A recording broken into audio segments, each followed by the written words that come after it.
Black Compass Media, Tone Bro back live with another one, man. Shout out to everybody that's out there right now. We talking battle rap. We in them bags. We in them interview bags, man. I want y'all to make sure y'all hit the subscribe button. You like this content. You like the things that we talking about up here, man. We recently had a whole lot of battle rappers, great entertainers up here. We had Rum Nitty up here recently. Geechee Gotti has been up here. You know what I'm saying? Daylight has been on the channel. All types of battlers as well. Gwitty and Cuban. You know what I'm saying? We just wrapped a dope one up with Dre Dennis. Now, I got another one for you. So I said we working today. All right. So let me know what y'all think in the comments and things like that. Subscribe to us at The Black Compass. But without further ado. Now, most people who don't live in New York City or in the tri-state area often overlook a place. They often overlook a place that they shouldn't really be overlooking, right? Now, it's 5 boroughs in New York. Y'all know the 5 boroughs, right? Y'all know them. But y'all prone to forget one. And they contributions to this game, right? Shout out to Wu-Tang and things like that. But Staten Island, it's a part of it. Got something to say too.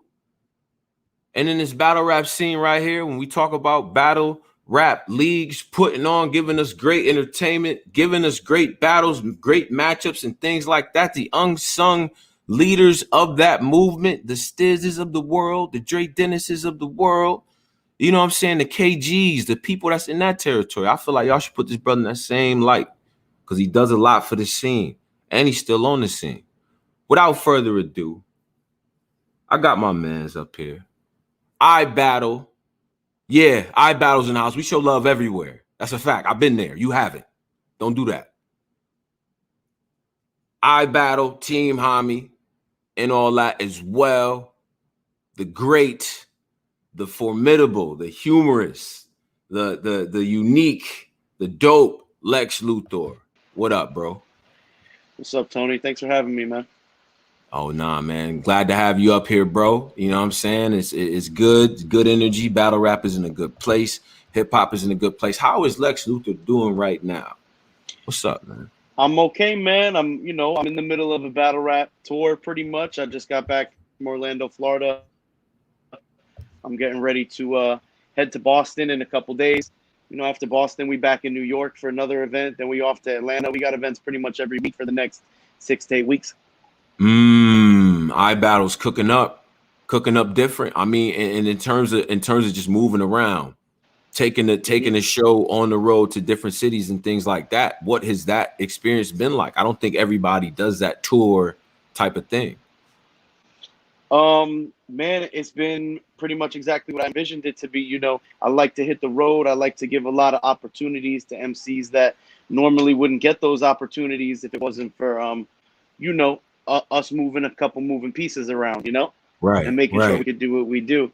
We just touched down in Atlanta. We gave G-Lo the Saga.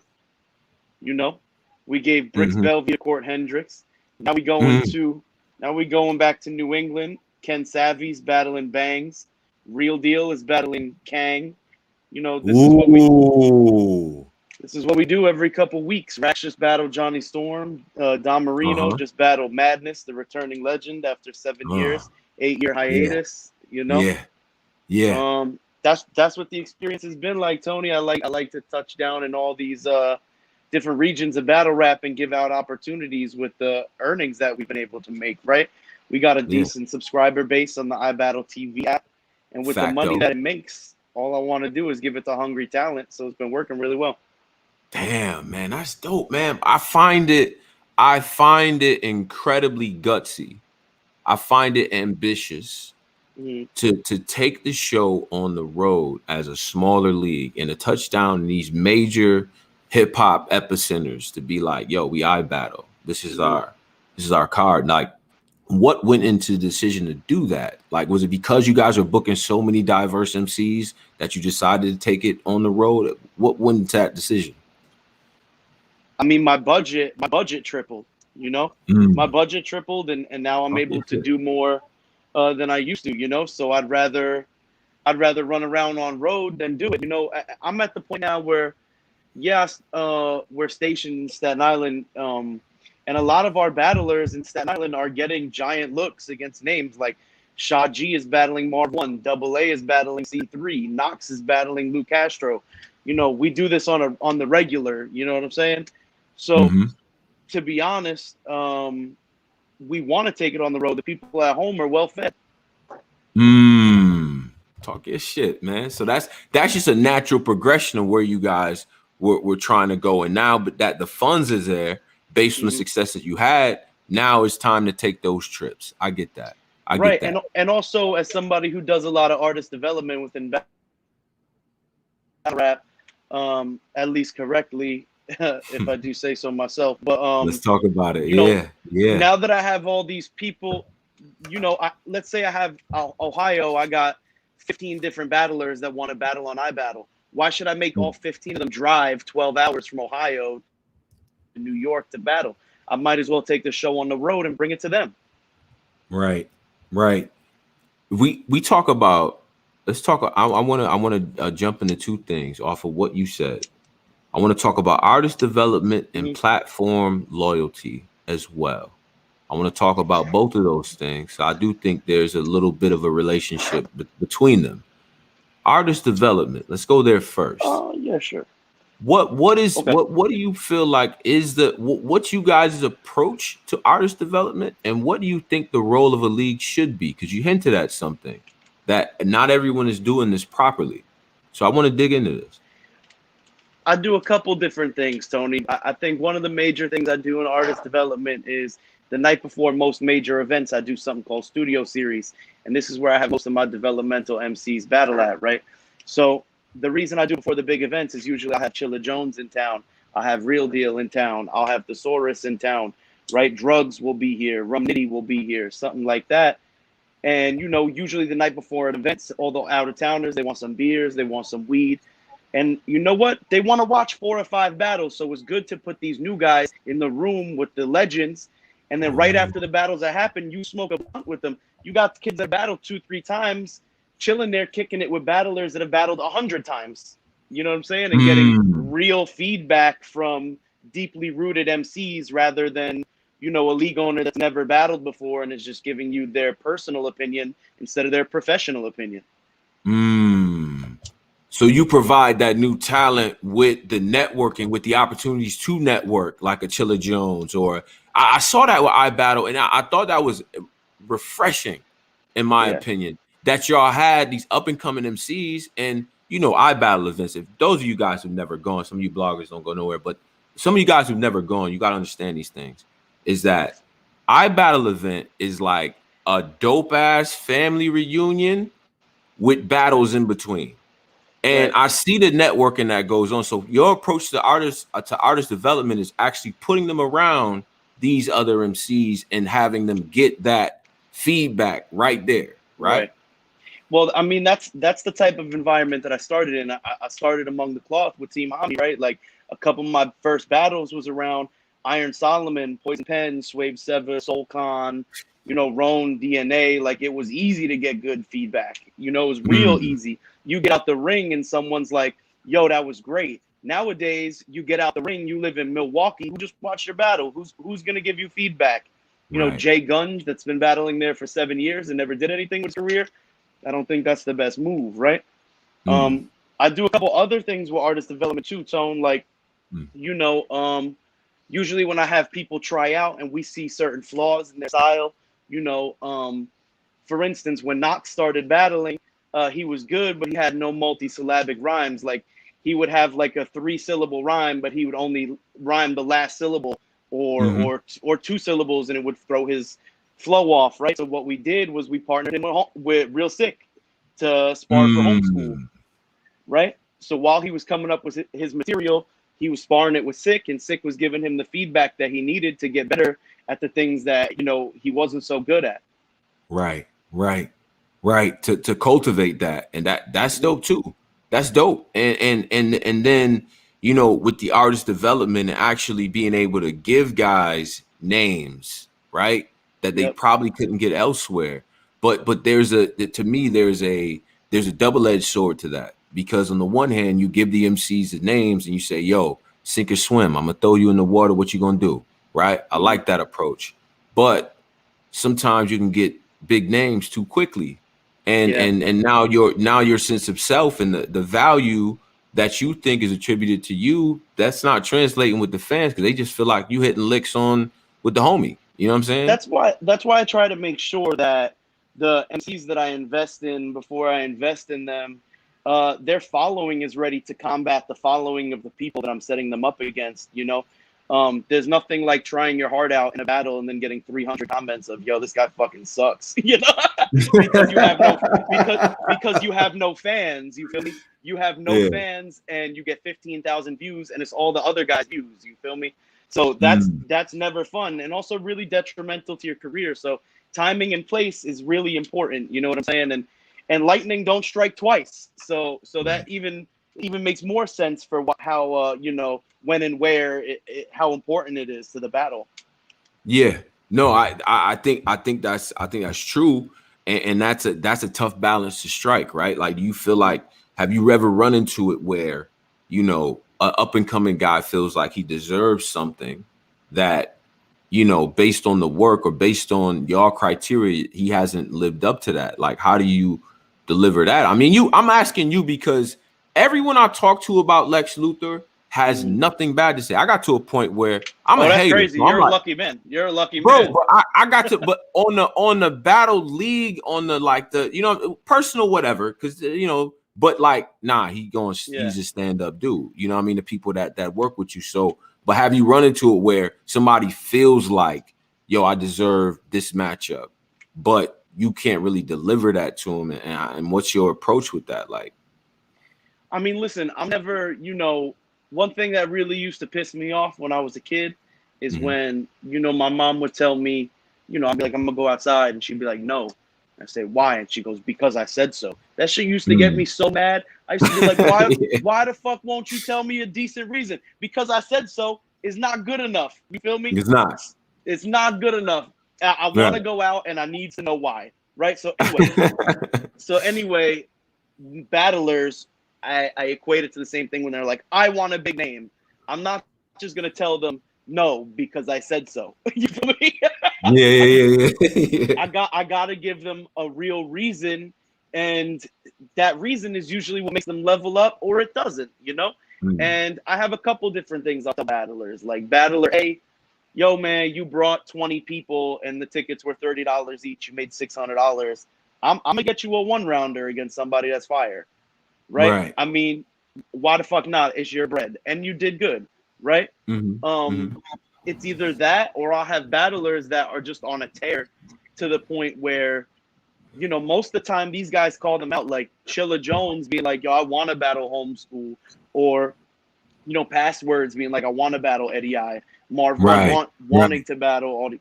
This shit happens all the time. Loso wanting to battle Tables and shit like that. You feel me? So usually these things set themselves up, but, you know, you can tell when somebody's ready for it. You can tell when somebody's leveling everyone in front of them. And all these battlers, what I've learned for doing this for so long is they have hot streaks.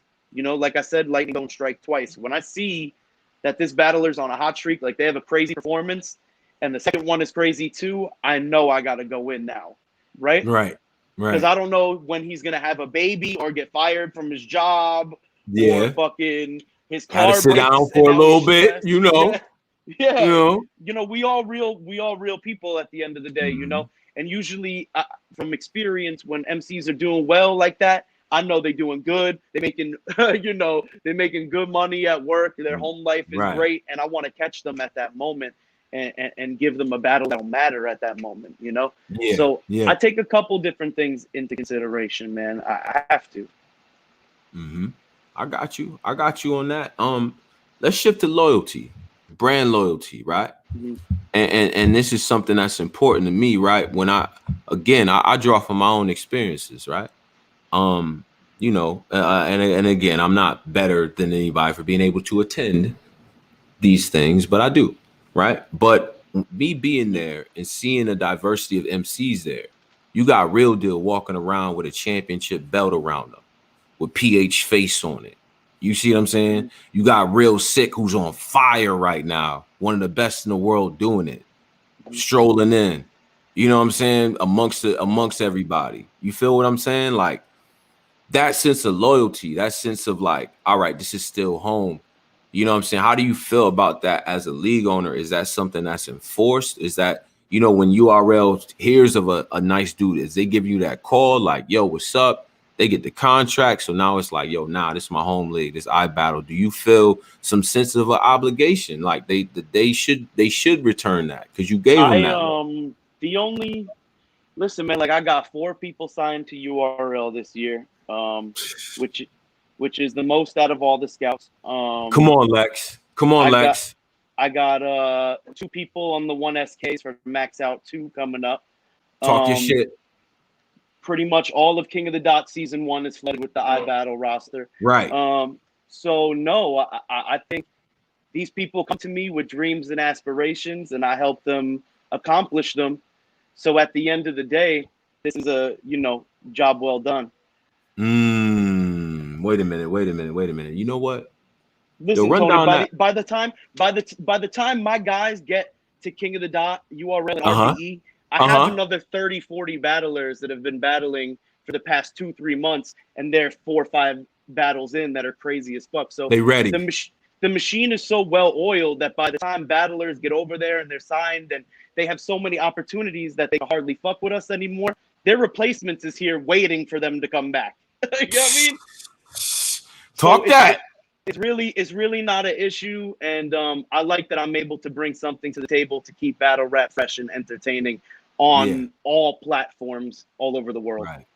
Right. So multiple guys touching a bunch of different leagues and things like that, and people that's associated with the imprint and stuff like that. I mean, you know, but as far as them coming back and battling, you know what I'm saying, them coming back and doing that work, you know what I mean? Is it? Right. Have you gotten to a place where it's like, damn, like it's tough to battle, it's tough to book this guy because now the demand is what it is, or do they? Again, is it that obligation to come back? I think it's more so. Honestly, the biggest problem for me being a grassroots battle league is you get a guy like Real Sikh that goes up to URL and starts making a ton of money, and then I'm like, yo, come back here, but like I don't got nothing even close to that. Like that is probably the biggest problem of it all. But to be honest, my guys never really flex on me. They my guys, man. Like we got it out the mud together. You know what I'm saying? Right. And they know that when they come back, that the person that they're battling was them 1 or 2 years ago. Right? Or you wouldn't even put him in front of him. Like if he wasn't one of them ones, I wouldn't even. You know what I'm saying? I get that. Know. That iBattle discount though. Like yo, come on, bro. You know what I'm saying? Like, but man, yo, Tone, I put out a list the other day, like the classes all the way from 2012 to 2021. There's so many people that have been just battling here for years, whether it's like me and City Towers or Bangs and E Farrell to like Dunch and Eddie I, like all the eras. It's really a beautiful thing when it comes to the matchups, because no matter what, even if these guys are busy, like I got a battler named Wellen that is too busy to battle, not because he's on a big league, but he's just a big streamer now. He has fucking 3.5 million subscribers on YouTube. Like he's got 3 URL channels in one. What? You know what I'm saying? So his battles average like 150,000 views. This guy could easily outsell Sue Surf if he wanted to. Whoa. But he chooses not to because he has to play video games all the time. But you know, he has to, man. Anybody Lucky that is bastard. watching, check out Wellen on YouTube. WELYN. He plays a lot of survival games, and the guy's got millions and millions of views. That's crazy. Lucky bastard. But yeah, I don't really ever have issues with that type of stuff and bigger leagues booking our guys because we're so deeply rooted. We have hundreds of battlers. It's never really an issue. Never an issue. Okay, I got that. I was always curious as just somebody from outside looking in. Now, let me ask this question: on your tour of the cities, who was the toughest crowd that you guys faced? Oh man, Orlando last week was so bad, bro. It was so bad. It was so Orlando was tripping. Florida, no way. It was so bad. I was there. I was like, the second the event started, I was like, yo, we need to get rid of that guy who is really drunk, and we need to get rid of that girl who can't afford to get in and just snuck in the back door. I'm like, we need to get rid of them. And everyone was like, nah, they cool, just leave them be. And then like 45 minutes later, the drunk guy slapped the girl who snuck in, and he was like, in Florida, we slap bitches, and slapped the shit out of her. Oh, come on. And I was like, I told you this is gonna be a problem, man. and they had to get kicked out. But like, yeah, we had some issues. Yo, it's battle rap, man. You're gonna have, you know, the delinquencies. Yo, that's Everybody's crazy. drinking, everyone's high, everyone's disrespectful. You know how it goes. Yeah, I know. So Orlando was wilding. Okay. Orlando is crazy. And I know that weed is legal in Boston, so this weekend's gonna be chill. Yeah. See, Boston is more of a backpacker community of people, just hip hop wise. You know what I mean? Homer Guru, Gangstar, like terminology. They, you know what I'm saying? Chiller. They used to a certain level of like showmanship. You know what I'm saying? Like they used to that with the pen. You feel me? So that's dope. Y'all taking that show on the road, bro. You know what I'm saying? The owning a league in this environment, I think, is laudable. And when you guys have been around as long as iBattle has been around, that I feel like it needs to be applauded. Now, why in my head, at least, or you know, when I talk to people, when I mention the smaller leagues from around New York, and this could relate back to my intro, they bring up We Go Hard, they'll bring up Trap House. You know what I'm saying? I be like, bless the mic will get brought up, right? iBattle, it's almost like y'all on a different planet with people sometimes. We've right? always been on a different planet from What is that everybody. about? What is that about? I mean, the league started in Connecticut. I was one of the first battlers to battle there, and I'm from Staten Island, right? So when the league went defunct and I purchased it, I started running it out of New York. So it was originally a New England battle league, right? And then when I brought it to New York, I built up a lot of different battlers and brought in some from Canada because I lived in Canada for 3 years and I ran Beast Mode. And I had some notable battlers out of Beast Mode. We built Franchise. We built Joey Gambello, Luke Nukem. Like the whole next level of Canada was built by me and Chris Kane from Beast Mode. So we was already deeply rooted in building talent before iBattle was even in the picture.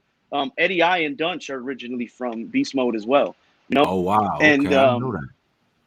So when I had iBattle, it was all wrapped up between my battlers from New York, battlers from Canada, and battlers from New England. So we've been on a whole different page the whole time. You know what I'm saying? Oh, like, okay. As battle rappers, bro, like we get around, man. Like, you know what I'm saying? We get around. We go to a lot of different places. We meet a lot of different people, and we bond with a lot of people that live far away from us. You know what I'm saying? When I first battled in We Go Hard, they were like, yo, you came all the way here from Canada. That's crazy. I'm like, yo, I live in Staten Island. I took an Uber here. You know what I mean? It's like me coming from Jersey. Yeah. Yeah, it's like if you were not on URL at that time period, it's like you weren't from New York. You know what I'm saying? Yeah. With URL not doing as many events in New York City for a plethora of reasons, right? One of them being booking was tough at the time. I think that might loosen up with COVID opening up because there's a lot of empty businesses. I mean, and I'm here. You know what I'm saying? But that left a big vacuum in the city. I'm not gonna front. That left my flight, my mileage is up there. At some point, American Airlines might just want to name a plane after me. I'm spending a lot of money flying around places. So there's a giant vacuum left in the city. Did you see that as just open space now, where now maybe we can go and do the events in the Manhattans and the big rooms and all of that? Like, do you feel that energy sort of coming along? Because you moved on to the tours. What about the bigger venues in New York City? Honestly, I think the problem in New York isn't. I'm gonna catch some slack for this, but I think the big problem in New York isn't really so much on a big league scale. It's on a smaller league scale, and I think that the leagues in New York don't do consistent tryouts enough and development cards enough to really be producing like top talent. You know, like Right. URL should be putting on more Ishmula battles, more True Indeed battles, more Cable Guy, Benji Lolo. Like I Talk have your talk. I could do this all day. You know what I'm saying? Of people who should be on URL, as like Gaddafi Green, whatever. I'm not doing this, but Yeah. anyway, there's people that can have battles in New York, and it can be crazy. But more so, we're not creating new people from like Brooklyn and Queens and even New Jersey. You know what I'm saying? Like, there's really not enough new crazy ass people from those places. Wow. Wow. And Like, think that's about not it. What's the next New York wave after, like, you know, the Fettuccine 20 Gaddafi wave? There really isn't any. Yeah, it kind of slowed down. I mean, and then after that, I think you produced a couple guys that went on to be at URL, but I can't say People will say their career hasn't Kyd been Slade. knockouts though. People will say like Kyd Slade. People will Rubando, say Gunpowder Pat, you know, they've been it's not. around though. Like, I've been on cards with them. You know what I'm Yeah. saying? So like, Oh yeah. You saying new, like yeah, like I'm saying like 2 years, like last 2 years. damn, you right. You right. Maybe even 3 years. Yeah, you right. I Who's don't the see last it. like new crazy guy from out here? I don't see it. But that's because that's a lack of active tryouts. Okay. I think that you know, as far as interest goes, I do think there's a feeling in the city that the shadow and the ceiling of greatness is just so crazy, right? Like, I mean, shit. You go through the boroughs, you probably got what, 7 of the top 10 battle rappers ever in New I York mean, City. we've been working on it for a while. I mean, we got Kang, we got Ken Savvy. I know Henny #3 is really good Henny at a number We Go 3. Hard. Yeah. There's another dude whose name is escaping me right now from We Go Hard that he battled longer than 2 years, 3 years ago. Polo Paul? You talking about Polo Paul? Nah, there's this dude from out there. No, not Polo Paul. It was somebody from, damn, what was his fucking name? He was CNC Captain Live? Nah, man. He's from Coney Island. He got gold teeth. And like, he's somebody that you would recognize immediately. And he has like a super easy one-word name. I can't think of it. He battled Flip Grams, and it was real crazy. But there are people. It's just about like finding them, bro. Like, I got this kid, Archduke Redcat, that's from Queens. He's going viral on TikTok battling like inanimate objects. Have you seen him by any chance? Nah. He battled like a stapler, a pillow, like hand sanitizer, and he bodies them, to be fair, you know. But you know, I have a battle with him coming up. I'm actively looking for new people. Knox out of Staten Island. Knox out of Long Island. Death the Kids out of Staten Island. I got this kid Chunk from Jersey. K Venom, but he's from Chicago. I've been building a lot of new battlers. I've been building a lot of younger battlers too, like under 21. Right. That's what we need, bro. That's what we need, man. That's what we need. I just need people to be patient with them. Like, I think there's a lot more now because of caffeine and Twitch. It being free is bringing a lot of new eyes to it. Right. And just speaking of that, in the backdrop of the free content, the free pay-per-view era, you know what I'm saying, with the big league sort of taking a lot of momentum when they have that content, does that influence how you operate as a smaller league? You guys have the app, you guys have your you know what I mean? Essentially, I look like at it like this. When I was a kid, the first battle I ever saw was Nems and O Solo. I was I was flicking through the channels on my TV, and Fight Club was on MTV2. And I'm watching Nems and O Solo, and I was like, yo, I gotta do that. I'm like, yo, I did a couple songs at the time. You know, I wrote a couple verses, recorded at my people's house, regular little kid shit, right? But when I saw that, I was like, man, I gotta do this shit. This is crazy. It wasn't just rap that really stood out to me because they're on Twitch, they're watching Fortnite, they're watching Apex Legends, and they're scrolling and they're hitting rap battles and they're seeing rap battles for the first time.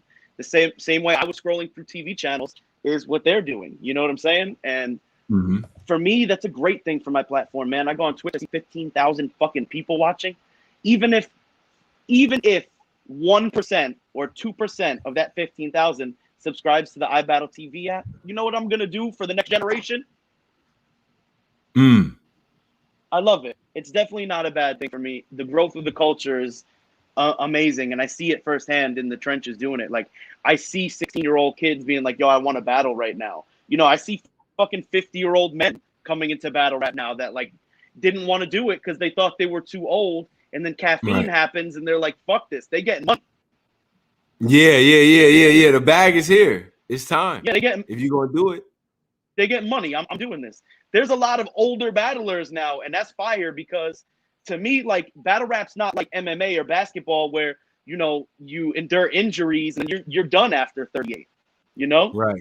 Right. Battle rap, you get better as you get older because you experience more in life. You got more to talk about now. Your vocabulary's expanded. You've learned so much new shit. You know, the way of older battlers. Hold on, Lex. I don't want to cut your wisdom, bro. I feel like you're a little choppy on my side. I'll allow you to adjust and everything, and we gonna get you back on because I want you to continue to talk about this. For those of you guys in the comments, make sure you hit the subscribe button. All right, we got Lex Luthor up here. iBattle. He's breaking a lot of things down. This is very dope, very in depth. You know what I'm saying? We touched on a lot of different topics and stuff like that. So we're going to continue that mode, all right? Tone, bro, I got my man Lex Luthor. I think he's all set now. Lex Luthor, you hear me? Tone?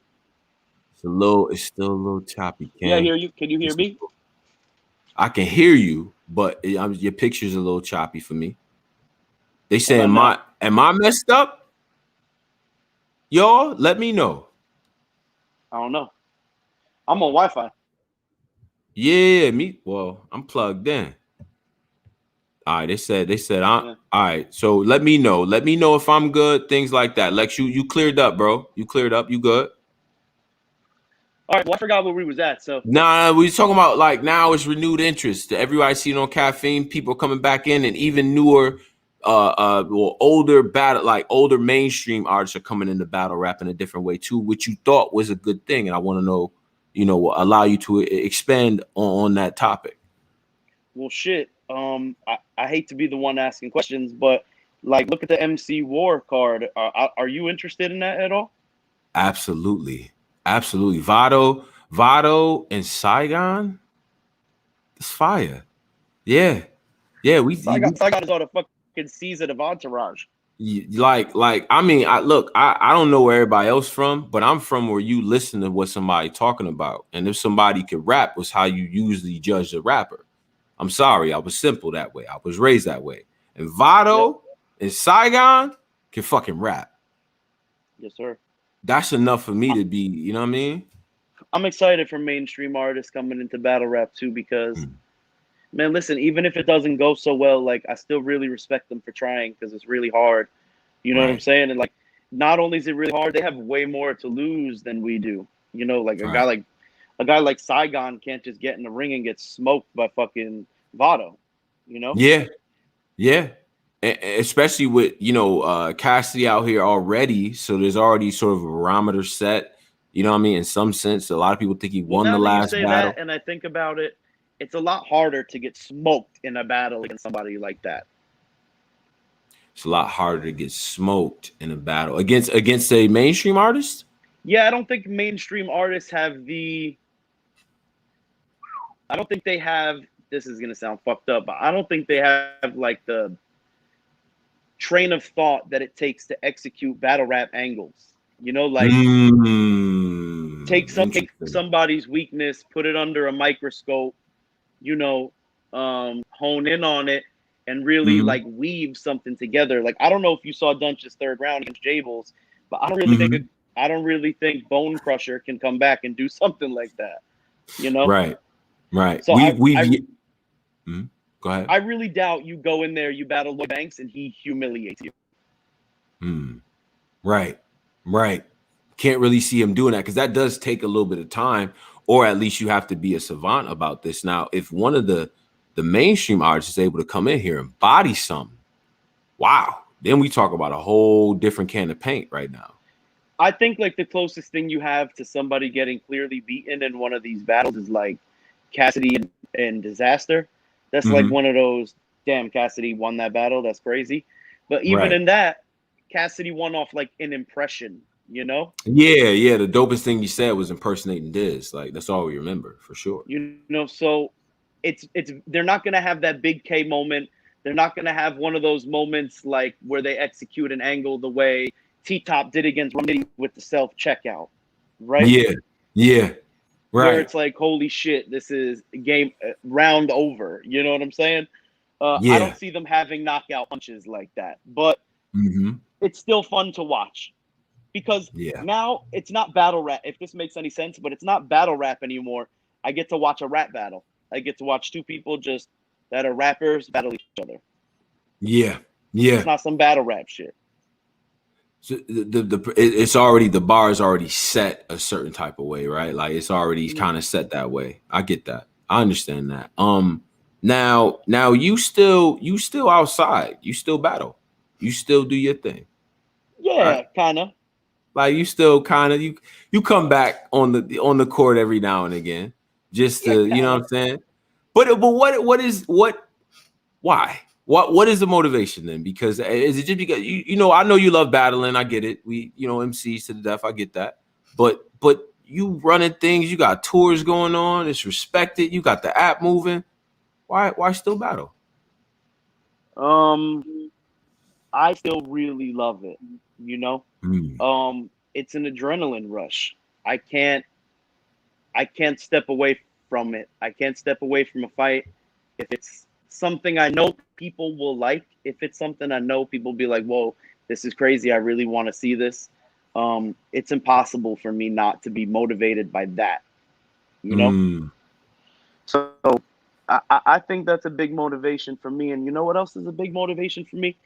Man, I micromanage like well over 100 battlers, and watching somebody start from 0 battles to 5 and like gradually get better, that is also really motivating.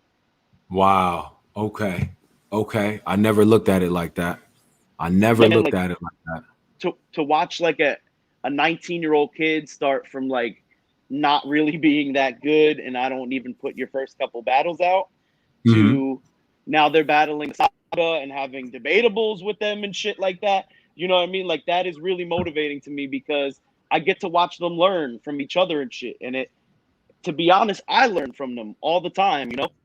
There's shit that they learn and I'm like, damn, that's a crazy quality. And we all learn from each other and everybody evolves. So sometimes I be feeling like it's my turn. Like I want to write. I want to try to be innovative. I want to try to make, you know, I want to try to take risks with my writing and see if it pays off, you know? At the end of the day, like I'm an artist as well. And I like there's two things that are really addictive about battle rap. The first one is when you write something that's like, wow, how the fuck did I come up with this?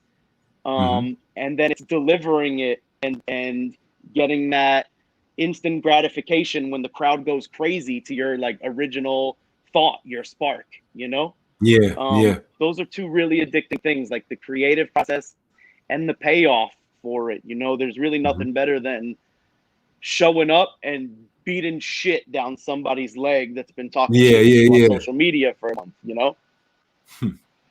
And the thing I always enjoyed about your style was that it's like, on the one hand, like Lex will put hands on somebody, right? But on the other hand, we gonna be in here crying, laughing while he does it. Like it's that sort of you know what I mean, that dichotomy, that sort of contrast in styles that makes your style appealing to a lot of people. I've seen you tell jokes and your opponent is laughing. You feel what I'm saying? Now on a serious note, as far as your brand and as far as you in this battle rap thing, you feel like the humor ever took away from the seriousness or how people looked at you as a serious battler? Not really, because I think it's important to be well-rounded, you know? Like, I think outside of the room, let's say I'm battling on We Go Hard and there's 70 people in the room, my battle's going to get 10,000 views. There's way more people online my audience is way more broad than the room, so I never really prepare for the room. There's a lot of battles where in the room you think it goes some way, and you watch it on footage, and you're like, I don't know, you know. You know what I'm saying? So, and I like to take that into account, and I like to keep humor involved because people forget that the term punchline derives from stand-up comedy. You know, it comes up to your concept of what you want to say, how you're going to articulate it, and then how you're going to lead up to it, you know? And there's a whole nother art in that as well, making people laugh, but also being really creative and witty with it. There's a difference between being like, you know, your mom is so fat jokes and something very witty and creative, but it makes you laugh at them instead of slap the wall. You understand? Right. Yeah. It's a whole different sauce. Like, you got to get in a different bag for that. The recipe is flipped when you go in humor from serious. I think the real struggle, Tone, is when you're incorporating humor and bars together. It's really hard to weave in and out of each other because they have to be delivered differently. You know, how they're said is different. So you have to go into, I'm saying something funny, then a couple bars later you're being serious. It's hard to change your demeanor on the spot. That's something you got to practice. You know, there's nothing worse than being funny, and then because you were funny and you in that bag, you deliver your serious bar funny because you forgot to switch your delivery. That shit could fuck your round up. So it's also really risky, not just having jokes, but incorporating them into a more well-rounded round. And that goes for anything. That goes for, you know, being slow-paced and back-to-back punchlining, and then out of nowhere going into a 5-syllable rhyme pattern. You know what I'm saying? Like, out of nowhere, you know, and with a quicker cadence. Like, that's really hard to do. And yo, there's a lot of MCs that do that and they don't get credit. Like a guy like Jack Boy Maine, who a lot of people shit on. This guy has to practice how he says pretty much every word of the whole battle. Not every line. That's pretty much everybody practice their lines. Jack Boy Maine has to practice his words, bro. That shit is so much harder, at least 5 times harder, for real. And I respect people that do that. So comedy and anybody that's really incorporating more things than just one cadence and one approach to the battle is really hard. So I try to do most of it. And I actually, now that you break that down, I see your style of battle rap reflecting in the way that you book battles. You'll have Shoot 'em Up Charlie with, you know, 100 felonies and bricks on deck versus Backpack Joey with, you know, a bunch of Curb Your Enthusiasm references and innuendos for days. And I've seen that be a great battle because both MCs is challenged in a different way. You know what I'm saying? Do you look for that contrast in the booking decisions as well? I do, man. I do all types of crazy shit. Like I'll do like the fucking guy in a wheelchair versus a guy with a track scholarship. You know what I mean? Like, you know what I'm saying? Like, that's Sick my bastard. Move. And to be, but as sick as it is, I want to give these guys that have some type of narrative or something to follow with the battle, rather than I'm gonna use the, you know, reference throughout the battle, you know, movie reference, gun bar, fat joke, you know what I mean? Like, that shit gets old. I want something for them to follow, you know, like I like making polar opposites battle. Yo, bro, sometimes I like people who are the same, who have the same type of shit battle, because it cancels out. Like, sometimes when you have 2 gay battlers battle each other, usually when a gay battler battles somebody, the guy's like, you gay. But they battle another gay battler, it's canceled out.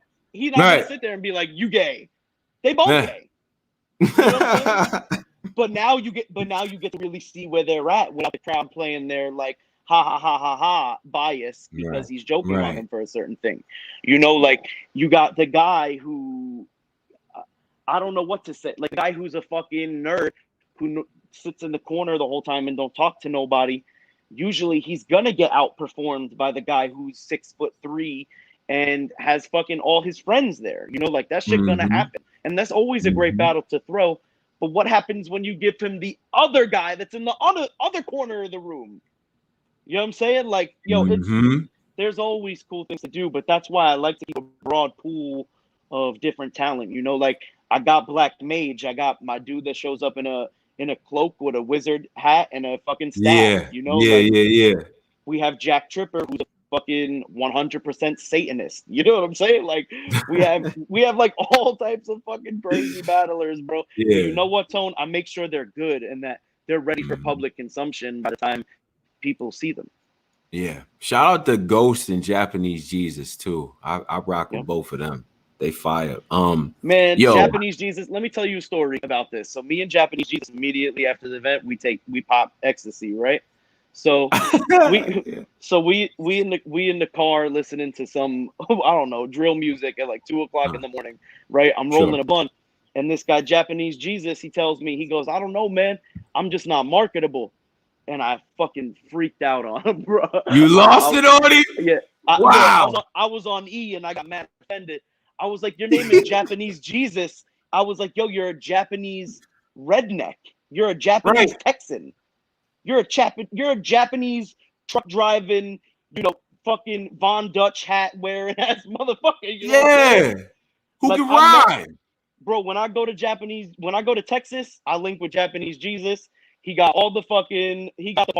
Japanese Jesus knows where the party's at. He got in the Texas. party. All the barbecue, all the beers, and he's Japanese. I'm like, bro, go find me another you, and I'll tell you that you're not marketable. You know what I'm saying? Right. There's always somebody for somebody, and like I love the fact that he is what he is, and he thinks that it's his downfall. Probably because people in battle rap told him that. Yeah, probably. You know, don't nobody want to watch this fucking Japanese redneck. I do. I want to hear what he has to say. I want to hear him, you know, his life experiences and what he has to bring to the table rather than, you know, 10 gun bar rappers up and down the card or 10 fucking new, whatever, however you want to say it, right? I like having different flavors throughout the event. Okay. Let me get to a petty question. Shout out to my man Abdul Kareem. Shout out, man. He said, "Whatever happened to Rainbow Princess?" That's a really funny story, actually. I don't know how much he wants to know of it. But basically, the original. I don't know how to. This is such a long story. I don't know how to even shorten it. Okay. All right. Now, who's Rainbow Princess? Let's start there. Let's start. Rainbow Princess is who? Rainbow Princess is somebody who used to battle on iBattle under whatever his name is. I'm not giving him no promo, right? Right. He used to battle on iBattle. We came up together, right? When the original league owner got sick, he took a battle on the league, was paid for it, stole the deposit, did not give a fuck that the guy was sick, and he no-showed the dude that he was supposed to battle, who we were all cool with, right? So anyways, I battle him. I set up me and Rainbow Princess battle each other. In my third round, I bring out the guy that he no-shows. They have beef with each other because they're talking shit on social media. I bring the dude out, and Rainbow Princess runs out of the battle and runs out of the venue, right? In the middle of the third round, and does not come back. So whatever. We leave it as is. He just goes around talking shit about everybody. Fuck the sick dude. Fuck his daughters. Fuck you. Don't care if I ran away. Y'all all pussy. Talking mad shit. So I changed his name on all of his battles to Rainbow Princess. And his whole career is on iBattle. Like most of his big battles, he has about like 12 battles on iBattle. He battled Ines, Excel, Press Mafia, Newborn, a bunch of people, and we changed his name to Rainbow Princess. And they all say Rainbow Princess. Okay. Yeah, he even got a verse tracker for Rainbow Princess.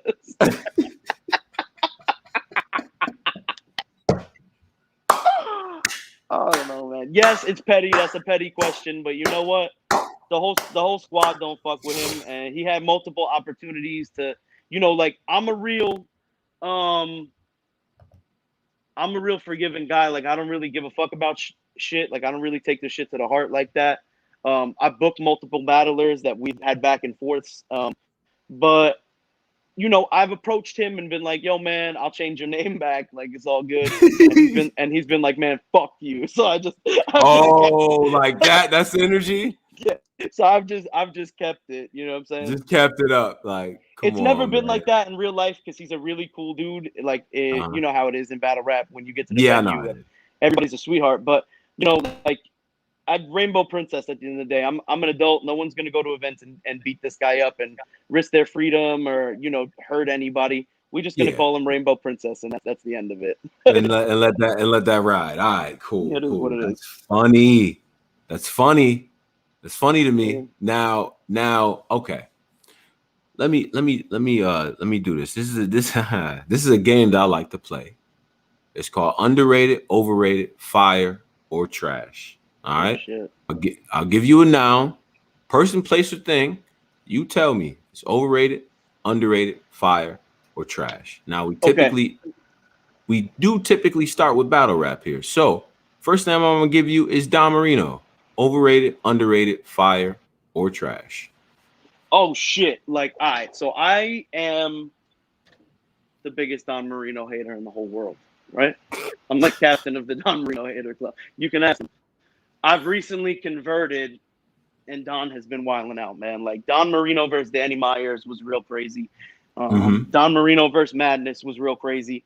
Don Marino's last 2 URL battles have been pretty fucking fire. I really can't hate on him, man. Like, he starts his rounds with crazy ass flips. He rebuttals mid round. He stays energetic from the beginning to the end of the battle. His delivery and it's not just what he says, it's how he says it, and what he's saying is fucking good, and how he says it is even better. And I really can't hate on him for it. So he gets a lot of slack that I don't believe he deserves anymore. At least, you know what I'm saying? Anymore.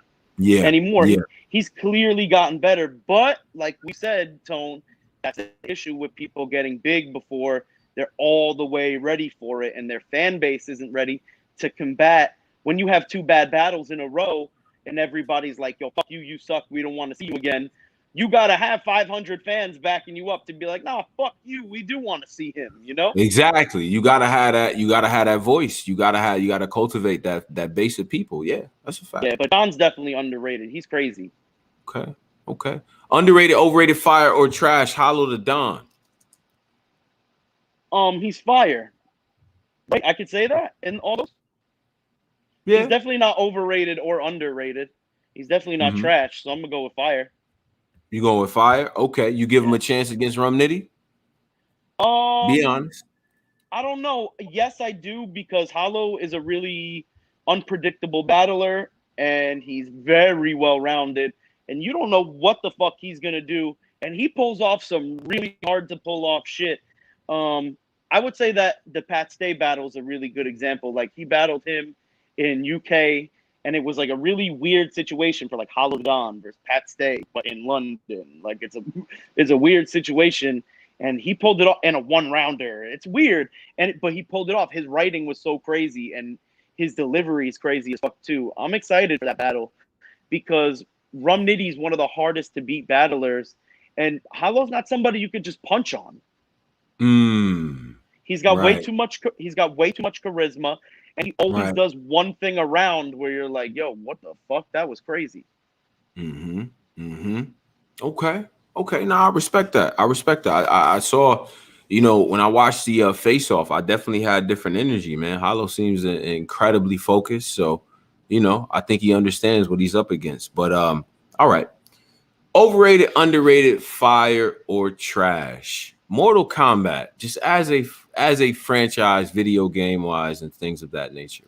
What do you think? I would say it's fire. Like, I don't really play Mortal Kombat that much, but I would say it's fire. I like to when we're all kicking it, smoking blunts, play a little Mortal Kombat, but I don't know the moves, so you don't know you're not. You just press buttons. You a button.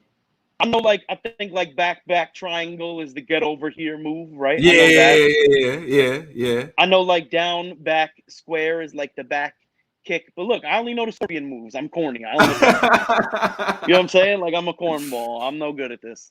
Yeah. Okay. What's your game of choice? What's your titles of choice, if you will? I have really crazy ADHD, so I never really stick to a game. I play like one game for 3 days and then I'm on to the next one. But right now I'm playing Grounded, which is a preview on the Xbox Series X that I'm playing. It's like a survival game for basically Honey, I Shrunk the Kids. You're a kid, you got shrunk, and you're in your backyard, and you have to survive. There's like bees and spiders and all this crazy shit. That's my type of shit. I just built like I killed a bunch. I just went into an ant colony. I killed a bunch of ants. I made like ant armor from head to toe. I made an ant sword, and now I'm gonna try to kill me a spider. Hey yo, man, I also play Dungeons and Dragons with my boys every now and then. You D&D? Yeah, I remember that. You said that. You was like, I'm going to play D&D. After that was my D&D buddy. Like, yeah, you really be on D&D. Okay. Yeah, the other day someone pickpocketed me in D&D. You know, one of the regular, just like characters that are in the city, and fucking I got pickpocketed, and I had to find the guy, but I'm a druid, right? So I talked to all the birds in the city, and I'm like, yo, this is what this guy looks like. Find him for me. And I talked like a flock of 300 birds. They all flew around the city, looked for the guy that pickpocketed me. And when they found him, I made them all kamikaze dive into him. And I killed pretty much all 300 birds and the guy, but I got all my stuff back. What the hell? I didn't know. Lit. Yeah, I didn't know this was D&D type actions. I didn't know. Okay. Yeah, you could do whatever you want in D&D. I seduced the town guard. She's like a lizard woman. So I'm in with the cops in the town that I'm in D&D. I pretty much do whatever I want and get away with it. I get arrested. They send me to lizard prison, but the person who runs the lizard prison is my girlfriend, so I get right out.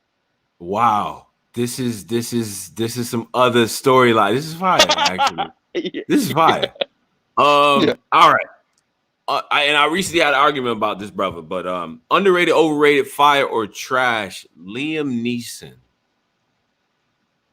Liam Neeson's fire, right? Is he? Yeah. Why wouldn't Liam Neeson be fire? Because he played the same person. He been playing the same person for years. Who is Liam? Oh, I'm about to Google this because I'm pretty sure Liam. They're taken. I got a very special set of skills. Like that dude. Is he not in like? Damn, are you right now? Nah, hold on. He the same person in every movie, Lex. Damn, you right. He the same person. Low voice. Yeah, I'm old. I don't like this. Like, why am I here? I got a bad relationship with my daughter. Yeah. Nah, Liam Neeson. I'm about to check this right now because I'm not about to say Liam Neeson's trash. I'm just saying, right? But that's what the same guy. Go through the filmography. Yeah. He the same person in every movie. I have to see this for myself. It's 3 taken. Somebody always taking his family. Somebody like he never got a good relationship with whoever his kid is, whether it's a girl or a boy. The kid always feels like I'm not good enough for you. Like, oh nah, see, I knew I was wrong. I knew I was right. He's Qui-Gon Jinn in Star Wars. I can't say he's trash. Man, stop playing. He the same person in that too. He got the same swag. He kind of does though. It's the same swag. But what about Schindler's List? Oh, that movie hard. I am do that. Yeah, he was hard in that. He was hard. Yeah, but that's in the 90s. Oh, yeah. He's the same person in every movie. No, I can't say it because he's Qui-Gon Jinn in Star Wars. He's Taken, and he's also Ra's al Ghul. He's Ra's al Ghul. Yeah, he's also Ra's al Ghul in Batman. Same person. So I can't say trash. Oh, you're killing me. You're killing me. I guess he is the same guy in that movie. He's the same person. I ain't saying he don't do what he do well. That's like saying Dom from Fast and Furious is Rick. He the same person. Yo, Vin Diesel been saying what? Riddick is blind Dom, blind family. Bro. Riddick is Dom with bad eyes and a heightened sense of like being, I guess, but whatever. Yeah, you know what? Riddick was cool. I ain't gonna get on Riddick. But Bruce Willis, Liam, they've been playing the same person. Liam Neeson is trash. I don't know if I could do that. Qui-Gon Jinn and Ra's al Ghul mixed with Taken. Yeah. I don't know. And Schindler's List. I don't know. Yeah. Since this is all okay, that's cool. That's cool. Shout out to he's in Lawrence for Marlow. RPE. And he's in Marlow. That's true. That's true. You know what I'm saying? I don't know. I guess he just make too much bread to do the same thing all the time. Whatever. Shout out to Lawrence RB $5 says just giving flowers to Lex. His opinion on what it would take for major sponsorship to come to battle rap. Where is a battler rapper want to make a career? I don't understand the last thing, but major sponsorship. What do you think about that? I don't think there's a major sponsorship needed for a battle rapper to make a career, if that's what the question is. Right. I think battle rappers could do fine if if there was some type of way where battlers are able to get their worth and they promote correctly. And let's say I have a system where it's like I'm giving battlers a percentage of their pay-per-view, and I'm giving them a percentage of their single purchases. I'm giving a percentage of the tickets or whatever it is. You know, let's say you're Conor McGregor and we're selling fucking 100,000 pay-per-views and you're getting 10% of that. You know what I mean? Like, you're good. And we do that a couple times a year. You're good. You're good money. Right. Okay. I can dig it. I mean, I always like the sponsors coming in. I just want them to come in and understand this is ours and that they are guests. They're welcome to stay. That's what I was getting at. You feel what I'm saying? Like accept the art for what it is. You know what I'm saying? I know they got corporate culture and things that they trying to protect, but this is the last. It's very rare that you get into bed with a corporate company like that and they don't want creative control. And to be honest, if you try to take creative control from somebody like me, I'm walking right out the front door. Fuck you. Exactly. Because they got to understand this is the last beacon of, or one of the last beacons for Black culture, for Latino culture, for the people to really express themselves in a sort of way. We didn't always have this. We didn't always have this privilege. This wasn't always a cool thing to do. So last thing I want them to do is make money on the backs of the hard work there, not compensate the culture and not respect it. You know what I'm saying? Not only that, I think if, me personally, if a company like that wanted to work with me, but what they want to do first of all is they go, hey, we want battle rap content.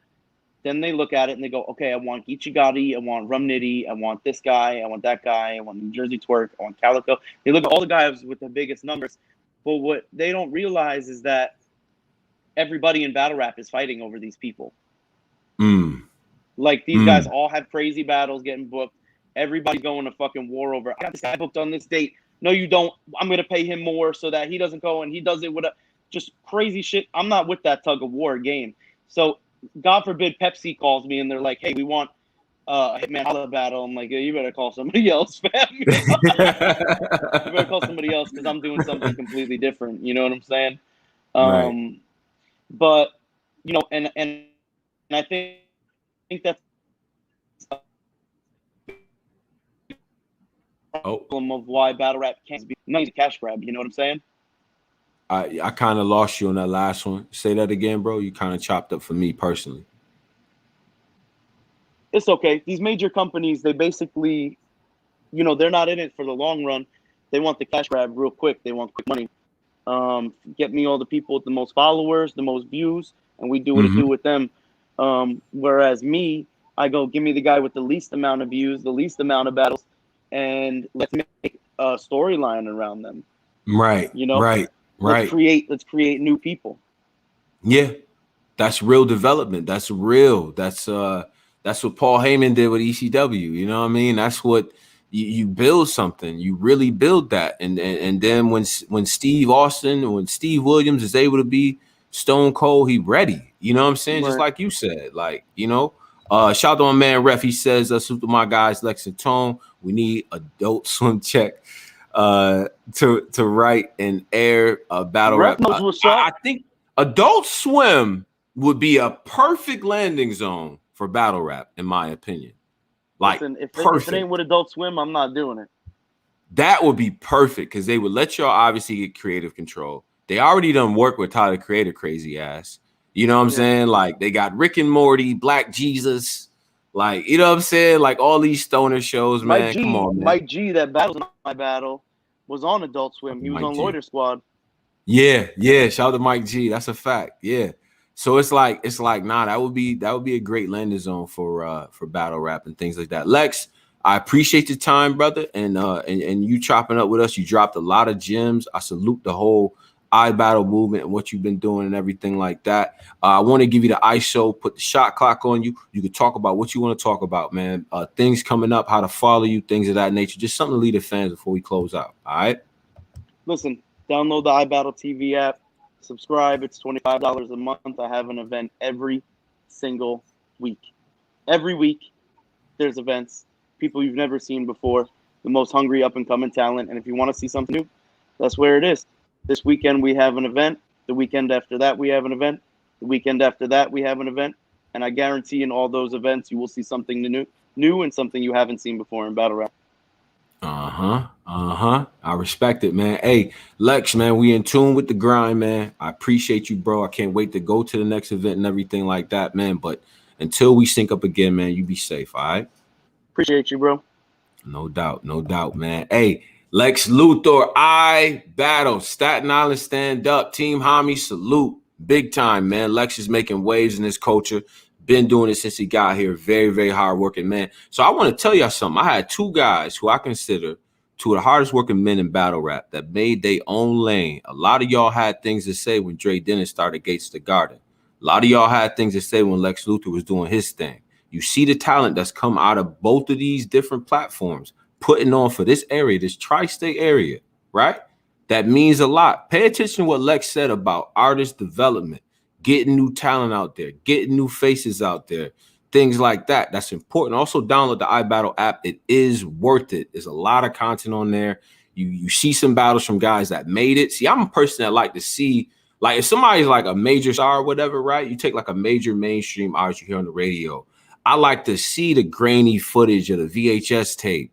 You know what I'm saying? Like the first show, the first freestyle. I'm that person. I'm in tune with the art that way. For those of you who are in tune, there's a lot of people that came from iBattle that they got battles y'all probably didn't even be able to see, right? So go ahead and tune in, and you may actually be watching the next person, right? A lot of y'all was watching Kyd Slade before he hit the door at URL, so y'all knew what it was about. So invest, man. Invest in talent. Invest in the area. When these rooms open up, go down to iBattle. Great atmosphere there as well. My name is Tone, bro. This is Black Compass Media, the best goddamn platform in the world for these damn interviews, for these for battle rap content, for breakdowns, for punditry and things of that nature. Make sure you subscribe and things like that. Hit me up on Facebook, on Twitter. I don't know. I said Facebook first. That was weird. But Twitter for sure at The Black Compass. You know what I'm saying? Hit us up on all streaming platforms. This will be on Spotify. This will be on iTunes, Google Play, Stitcher, everywhere where you can find podcasts. We are there. So watch us there. Leave the comments. So shout out to all of y'all. Join the Patreon for the premium content. That's enough of the goddamn announcements. Tone, bro. Black Compass Media. I'm at Max Out 2 this weekend. Are you there? Huh? If you there, meet me at the bar. All right? I'm definitely there. Tone, bro. Black Compass Media. Peace.